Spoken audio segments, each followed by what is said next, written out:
It has officially been 6 years since I started my online jewelry site, which is so crazy to say. I feel like I've had it for such a long time, but at the same time, it seems like the time has really just flown by.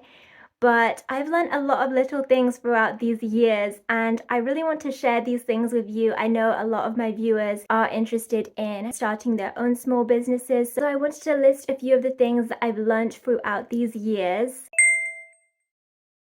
The 11th of March is not only the anniversary of my shop, it's also my birthday. I just so happened to finalize my website on my birthday, but it was a complete coincidence. I was really rushing to start my website because before I had a website, I was selling products via DM. When I realized that people were actually interested in my products and asking me if they could place orders, it gave me the confidence to start my website.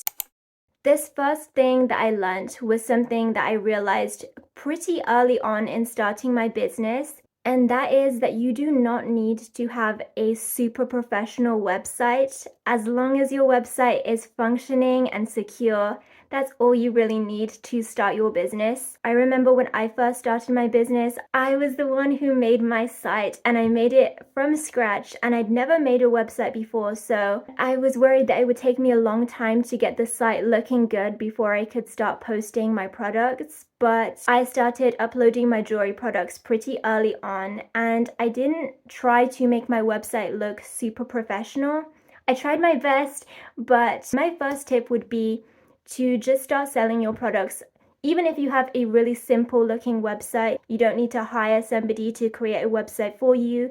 You can do it yourself. It's super easy. You don't need to have all the bells and whistles on your website to start selling products. I learned this right as I was starting my business. The next tip that I have is something that I am still learning to do even to this day. Even after 6 years, it's actually taken me a really long time to realize this next one. And that it's really important to connect your customers as a person. If there is no human connection, then it can make your brand look really robotic. If on your social media all you have are robotic posts and it looks like your account isn't even run by a person, then it can make your website look really suspicious and people might even think that your website isn't legit. So I'm still struggling with this to this day. Well, not struggling, but it's just something that I've learned very recently, and I'm still trying to not be robotic when it comes to promoting my products. Now you can see exactly how I make the products for my shop. You can see me pack all your orders. You can see the behind the scenes process of how I run my small business. I feel like this channel has really helped me in that sense, and I will continue to make more of those types of videos. When people see you as a person running your business, then it creates a connection and people realize that you're just a person trying to sell things that you've made or whatever you're selling, and it kind of takes away the potential scam element. So, yeah, that is my second top tip. This is something that I struggled with a lot when I first started my jewelry brand, and that was finding quality materials. So I really wanted all of my products to be stainless steel. Stainless steel items that I found were very boring and basic. If you've ever tried shopping for charms online, you'll know what I mean. Stainless steel designs are generally very simple, and there are stainless steel designs that are cute, but they are more difficult to find. Over the years, I've done countless hours of sourcing online to find the best suppliers. Now everything on my site is made with really high quality, and what I want to say here is that even though it's difficult to source high quality materials, it is absolutely worth it. The next tip that I have is also something that took me a very long time to realize. I feel like I'm gonna say that for every single tip that I give throughout this video, but after all, it has taken me 6 years to get to this video. If you sell physical items, it is so important to be organized. It has taken me years to develop this habit. I used to be so unorganized. I used to have beads all over the place. products all over the place. Whenever someone ordered something, I could never find it because of how many products I have and how messy my stock cupboard was. But it was not my proudest error. I used to always look at other small businesses and be so jealous of their organization. And I used to think, wow, like that.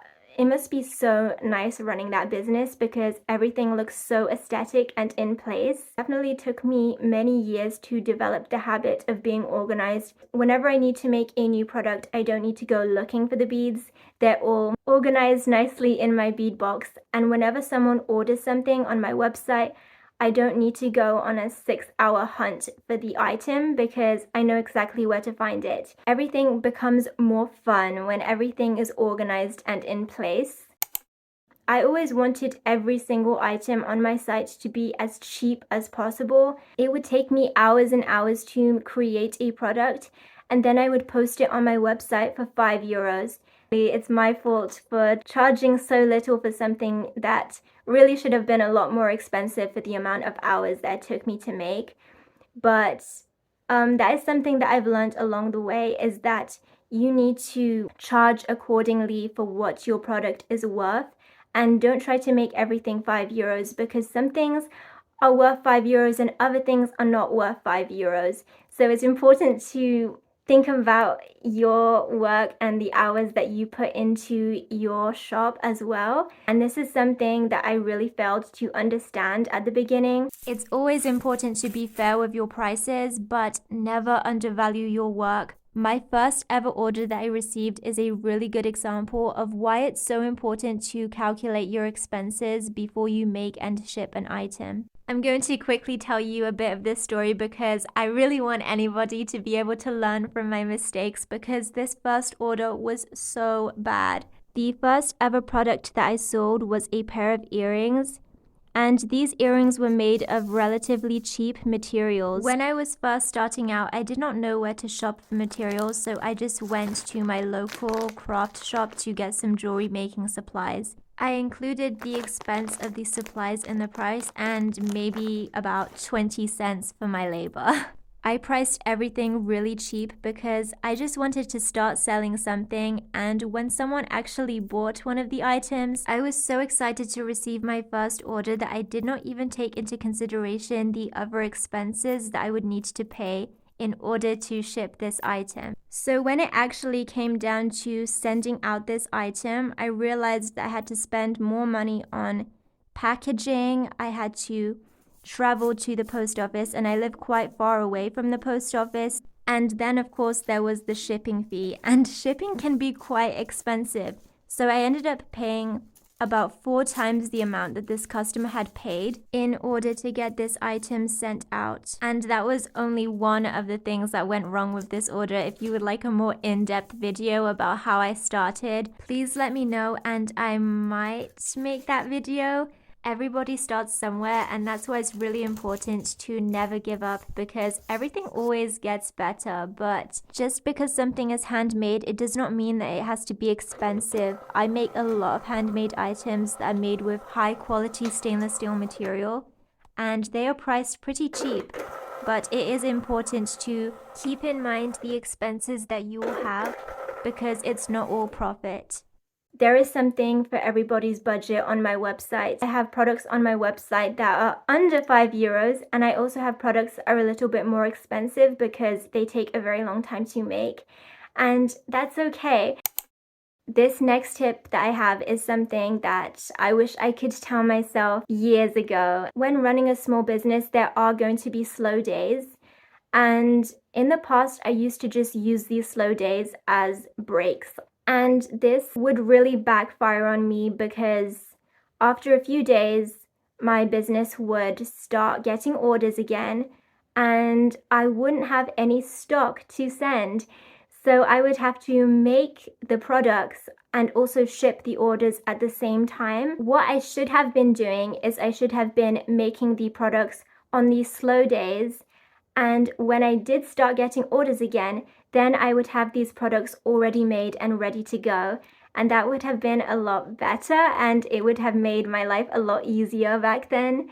But I had really bad time management and I didn't take a lot of things into consideration. Now when I have slow days, I use those slow days to restock products and to design new collections so that when orders do start picking up again, and they always do, so it's really important to not think that just because slow days have started that they're going to continue forever, because if you're persistent and you continue with promoting your products, your orders will start picking up again. And when they do start picking up again, you need to have products to actually send.